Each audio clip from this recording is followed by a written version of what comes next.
जय हिंद मेरे डियर साथी। मैं आपका साथी विकास कुमार और आज हम देखने वाले हैं डी फार्मा फर्स्ट ईयर का एक मस्त और ज़बरदस्त सब्जेक्ट जिसका नाम है सोशल फार्मेसी।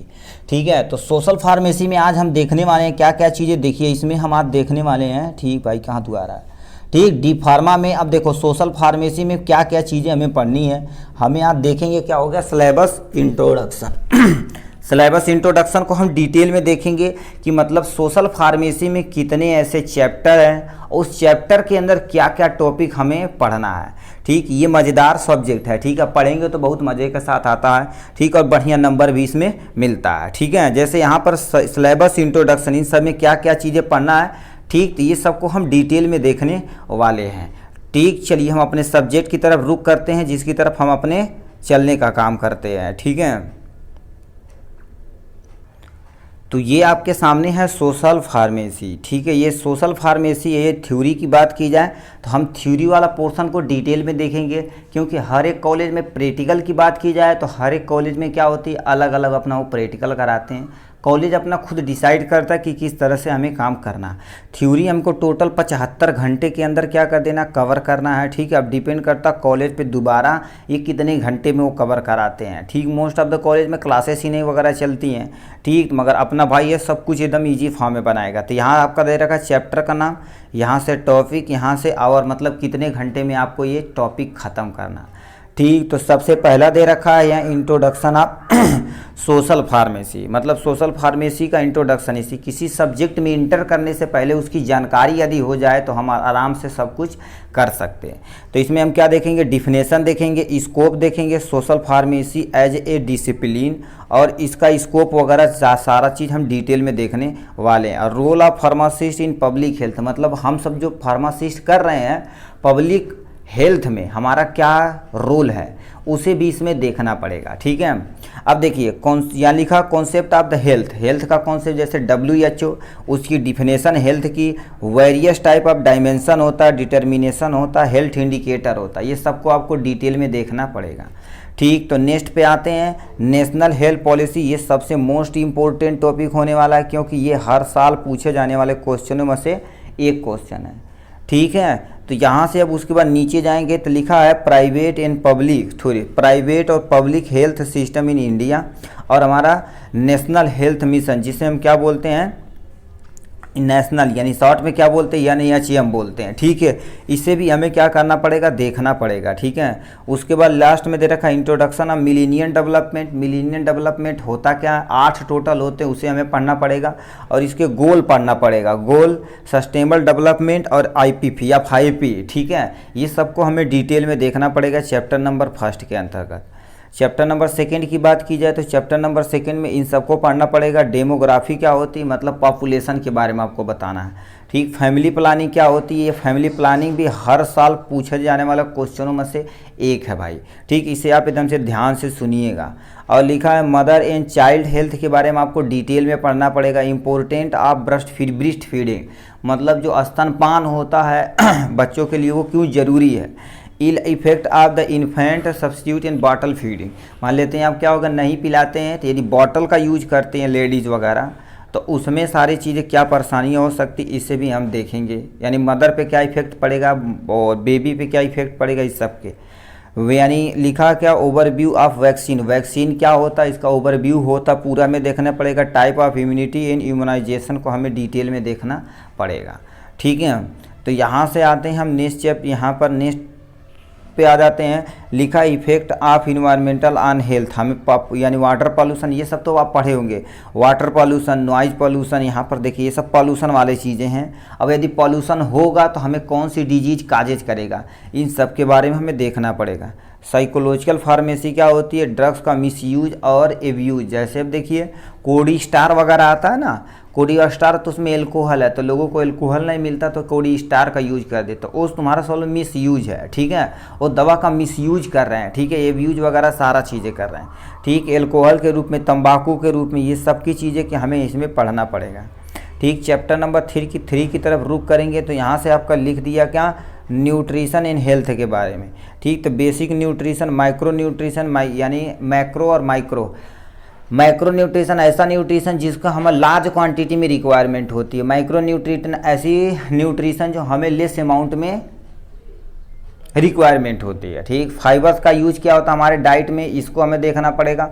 बैलेंस डाइट क्या होता है, माल न्यूट्रिशन क्या होता है, न्यूट्रिशन इफिशियंसी डिजीज, इस सबको देखना पड़ेगा हमें एकदम डिटेल में। ठीक, और यहाँ से जंक फूड खाने से क्या होगा, इन सबको देखना पड़ेगा। और वेरियस फूड और फोर्टिफिकेशन ऑफ फूड को हमें देखना पड़ेगा। ठीक, और नेक्स्ट की बात की जाए तो हमें देखना पड़ेगा इंट्रोडक्शन ऑफ फूड सेफ्टी, जो सबसे मोस्ट इम्पोर्टेंट है। ठीक है, क्योंकि फूड सेफ्टी नहीं रहेगी तो बहुत सारी डिजीज यहीं से ही हमारी काजेज होती हैं। अडल्ट्रेशन ऑफ फूड का हमें अडल्ट्रेशन भी देखना पड़ेगा।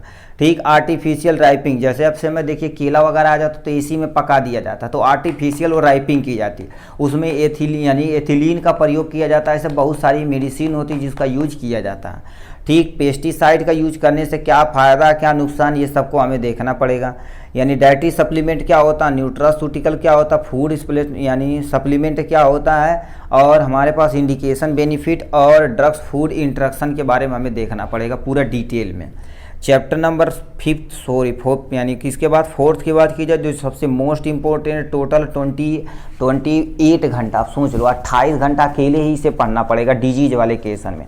तो इसमें हमें क्या क्या चीज़ें पढ़नी पड़ेगी, इंट्रोडक्शन उसका पढ़ना पड़ेगा, एपिडेमियोलॉजी वो कैसे फैल रहा है, कहाँ से स्टार्ट हुआ, कितने लोगों को अफेक्ट किया, एपिडेमियोलॉजी के अंतर्गत आता है। ठीक, एप्लीकेशन एंड अंडर रूट, अब इसमें क्या करना पड़ेगा, इंडेमिक क्या होता है, पेंडेमिक क्या होता है, इंडेमिक क्या होता है, मोड ऑफ ट्रांसमिशन क्या होता है, आउटब्रेक, ये सभी चीज़ें, क्वारंटीन, आइसोलेशन, इंक्यूबेशन पीरियड, ये सब सुने होंगे आप कोरोना वाले केस में, तो इन सबको हमें देखना पड़ेगा। ठीक, अब यहाँ पर जितनी भी डिजीज रहेगी उनकी चीज़ें हमें क्या देखना पड़ेगा, हर एक डिजीज का कॉजेटिव एजेंट देखना पड़ेगा, एपिडेमियोलॉजी देखना पड़ेगा, क्लिनिकल प्रेजेंटेशन, मतलब यदि डिजीज हो रही तो उसके शरीर पे क्या साइन एंड सिम्टम वगैरह दिखेंगे।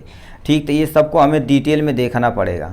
ठीक, रिस्पायरेटरी इन्फेक्शन में क्या होगा, स्मॉल पॉक्स, ये सब रिस्पायरेटरी इन्फेक्शन मतलब सांस होने वाले, जैसे चिकन पॉक्स, मीसेल, रूबेला, मम्स हो गया, इन्फ्लुएंजा हो गया, ठीक, सार्स हो गया, मार्स हो गया, कोविड-19, डिप्थीरिया होगा, वोफिंग कफ हो गया, मेनिंजाइटिस हो गया। ठीक है, ये सब कुछ हमें यहाँ पर डिटेल में देखना पड़ेगा, टीबी, इबोला वगैरह सारे को।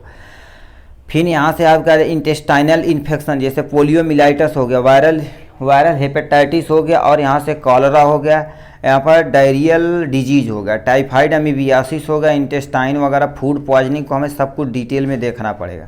ठीक, उसके बाद नेक्स्ट चैप्टर पे आएंगे, यहाँ पर लिखा क्या हो गया, आर्थ्रोपोड वर, मतलब किससे जो ना आर्थ्रोपोडा से होते हैं, जैसे क्या होगा, डेंगू हो गया, मलेरिया हो गया, फलेरिया हो गया, चिकनगुनिया हो गया, इन सबको हमें डिटेल में देखना पड़ेगा। ठीक है, और नेक्स्ट पे आ जाते हैं सरफस इन्फेक्शन, जैसे ट्राइकोमा हो गया, टिटनस हो गया, लेप्रेसी हो गया, कोढ़ रोग जिसे बोलते हैं, इन सबको हमें डिटेल में देखना पड़ेगा। ठीक है, उसके बाद लास्ट में जा जाएगा एसटीडी यानी सेक्सुअल ट्रांसमिटेड डिजीज के बारे में, इससे हमें क्या पढ़ना पड़ेगा, एचआईवी तथा एड्स के बारे में डिटेल में देखना पड़ेगा। ठीक है, और कौन से वायरस हैं इसे काजेज करते हैं, साइन एंड सिम्टम क्या हो सकते हैं, और इसे कैसे बचा जा सकता है, ये सब कुछ आप डिटेल में इसमें देखने वाले हैं। ठीक, तो यहाँ पर 5th नंबर चैप्टर की बात की जाए तो यानी जो चैप्टर नंबर 4 था बहुत ही इम्पोर्टेंट है, थोड़ा लेंदी भी है। ठीक, अब यहाँ से देखिए क्या लिखा है, इंट्रोडक्शन ऑफ हेल्थ सिस्टम। ठीक है, all ongoing national health program in India, objective and function, outcome, the role of pharmacist, इन सब के बारे में हमें देखना पड़ेगा। और लास्ट में 6 नंबर चैप्टर जो एक क्वेश्चन इससे फिक्स होता है, किसी भी साल पेपर उठा के देख सकते हैं, फार्मा इकोनॉमी के बारे में। ठीक है, ये 2021, 2022, 2023 में लगातार पूछे जाने वाले क्वेश्चनों में से एक है, और ये लॉन्ग क्वेश्चनों में से एक है। फार्मा इकोनॉमी को हमें डिटेल में पढ़ना पड़ेगा। ठीक, तो इतना था किसके बारे में, थ्योरी के बारे में। ठीक, अब हम यहाँ पर दिखाएंगे आपको, देखो ये प्रैक्टिकल है, प्रैक्टिकल आप देख लिए, क्योंकि हम प्रैक्टिकल नहीं बता सकते हैं क्योंकि हर एक कॉलेज में अलग अलग उन्हें असाइनमेंट, प्रैक्टिकल, ये सारी चीज़ें दी जाती हैं।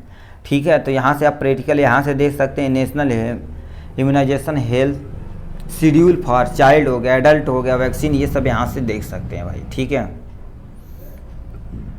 बस इतना हो जाएगा। असाइनमेंट यहाँ से नीचे से देख लेते हैं, आप असाइनमेंट आपकी स्कूल पे आपको मिल जाएगा, जैसे ORS पे, एड्स पे, तो आपको उनसे पे कम से कम 2, 4, 10 वर्ड बोलना ही पड़ेगा भाई।